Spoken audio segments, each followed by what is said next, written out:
Bom dia, juventude, tudo bem com vocês? Ó, para começar essa semana, nós vamos fazer a correção do exercício da semana 4, tá bom? Então, vamos lá, ó. A atividade 1 pedia sobre as taxas de natalidade, né? Perguntou ali se as taxas de natalidade e as taxas de mortalidade representam importantes elementos estatísticos para compreensão da dinâmica populacional. Então, ó, taxa de natalidade e mortalidade. O que é isso? São gráficos, né, que vai mostrar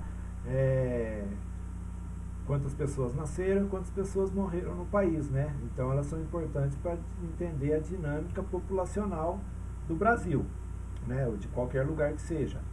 Então, aqui no exercício, está pedindo para você descobrir se é o nível de fecundidade, o crescimento natural, o crescimento absoluto, o índice de densidade demográfica. Então, a taxa de natalidade e a taxa de mortalidade vai nos revelar algum desses parâmetros aí. Qual é o parâmetro que ele vai revelar? É o crescimento natural, porque o crescimento natural nada mais é do que o que sobra, né, da taxa de natalidade e da taxa de mortalidade, tá bom? Então você conta quantas crianças nasceram e quantas pessoas morreram, vai dar a taxa de crescimento natural da população, certo? Exercício número 2. Observe as pirâmides etárias brasileiras para responder às atividades 2 e 3. Então nós temos aqui a pirâmide etária do Brasil de 1980, 2010 e a projeção da população para 2050, tá? Então a atividade 2 pergunta: descreva a dinâmica populacional brasileira nos anos 80 até nos anos 1980 e 2015, né? Aqui está 2010 no desenho aqui, que eu tive que tirar esse desenho da internet, mas lá na apostila está 2015, mas não é muito diferente não, tá bom? Então a resposta é a seguinte: observando as pirâmides, podemos dizer que em 1980 a base era larga, aqui ó, 1980, ó, base larga, que significava que havia muitas crianças e jovens e uma população bem menor de adultos acima de 50 anos, ó, se você observar aqui 50 anos, ó, onde está aqui 50 anos, uma população bem menor aqui, então nessa faixa etária, e poucos idosos também, ó, idosos acima lá de 70 anos, ó, tem poucos aqui, ó, certo? Em 2015, a pirâmide apresenta relativamente igual o número de crianças e jovens. Deixa eu mudar a cor aqui para a gente ver, ó. Então aqui, ó, relativamente igual o número, aqui ó, crianças e jovens, relativamente igual a 1980, né? E o número de adultos e jovens diminuiu. E cresceu o número de idosos e a expectativa de vida do brasileiro. Então você pode ver que aqui em 1980, ó, deixa eu mudar a cor de novo aqui ó, em 1980,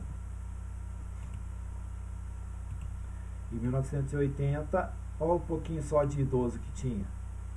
Agora em 2010 já foi um número bem maior de idoso que apareceu, né? 2015. E isso mostra que a expectativa do brasileiro cresceu bastante, certo? Então essa é a resposta da atividade da semana 2 e a forma que se lê a atividade 2, né? E a forma que se lê a pirâmide. E a atividade 3, explique qual a projeção feita pelos estudiosos para a população em 2050, considerando crianças, jovens, adultos e idosos, e quais os desafios a serem enfrentados. Então a projeção, ó, vamos voltar lá na pirâmide, ó, a projeção está dizendo o seguinte: a projeção está dizendo que em 2050 serão, ó, muito poucos jovens, ó, crianças e jovens serão uma população bastante baixa, né, de crianças e jovens, e a população idosa do Brasil, ó, quanta gente que vai ter, ó, muita gente idosa, né? Destaque aqui para as mulheres, né? Bem mais mulheres do que homens idosos, ó, certo? E a resposta ficou o seguinte: estima-se que em 2050 haverá uma população baixa de crianças e jovens, muitos adultos acima de 40 anos e uma quantidade enorme de idosos, considerando que atualmente os idosos são um número bem menor que as crianças. E os grandes desafios são proporcionar as oportunidades de emprego, né? Grandes desafios, então, para o Brasil futuramente vai ser colocar essas pessoas todas no mercado de trabalho, renda para essas pessoas e também oferecer aposentadoria digna para todas essas pessoas. Muito bem? Atividade 4.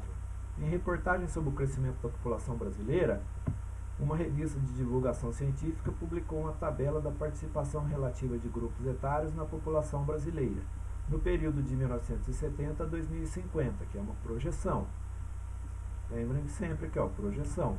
Em 3 faixas de idade, abaixo de 15 anos, entre 15 e 65 anos e acima de 65 anos, admitindo-se que o título da reportagem se refira ao grupo etário cuja população cresceu sempre, presta atenção na pergunta, admitindo-se que o título da reportagem se refere ao grupo etário cuja população cresceu sempre ao longo do período registrado, então tem que olhar no gráfico aqui, qual população cresceu mais, qual o título mais adequado seria para a reportagem. Aqui nós temos, legendas. Lembra, gente sempre tem que estar lendo legenda. População abaixo de 15 anos, ela não cresceu, ela diminuiu, né? População acima de 65 anos, como que está? Aqui ela foi crescendo, né? 3.1, 4.9, 8.8, até chegar 18,4. Então o título mais adequado para a reportagem seria O Brasil de Cabelos Brancos, né? Esse aí é o resultado o título mais adequado aí para a reportagem, tá bom? E atividade 5, a gente vai dizer lá, temos uma espécie de uma charge, né? Aí uma montagenzinha aí mostrando a fecundidade brasileira despencou em total de filhos por mulher. Então em 1960 a mulher brasileira tinha em média 6 filhos, né? Em 1960, muito filho, né? Em 1980 passou para 4. Em 1980 passou para 4 crianças, em 2000 já eram 2 e a projeção para 2020, né, que agora já é recente, né, será a média de menos de 2 filhos por mulher. Então as perguntas estão dizendo, cite 2 motivos que levaram à redução da taxa de fecundidade no Brasil. Taxa de fecundidade, então, é a medida de crianças que vão nascer, de mulheres que ficarão grávidas, né? Essa queda da taxa de fecundidade é consequência de vários fatores, tais como projetos de educação sexual, planejamento familiar, utilização de métodos contraceptivos, maior participação da mulher no mercado de trabalho, expansão da urbanização, e vou dizer também que a educação, tá? As aulas de ciências lá, tudo que as professoras falam para vocês, da maneira que acontece a reprodução, né, tudo mais, é muito importante prestar atenção naquelas aulas para que os meninos aí, os jovens e as meninas não sejam pais tão cedo, né? Pais e mães tão cedo. Então é muito importante prestar atenção nessas aulas de ciências aí da dona Maraísa, da dona Silvana, tá? Prestem bastante atenção na aula delas. O que representa a taxa de fecundidade? Que é a pergunta B. Taxa de fecundidade é uma estimativa, né? Estimativa do número médio de filhos que uma mulher teria até o fim de seu período reprodutivo, que é 45 anos.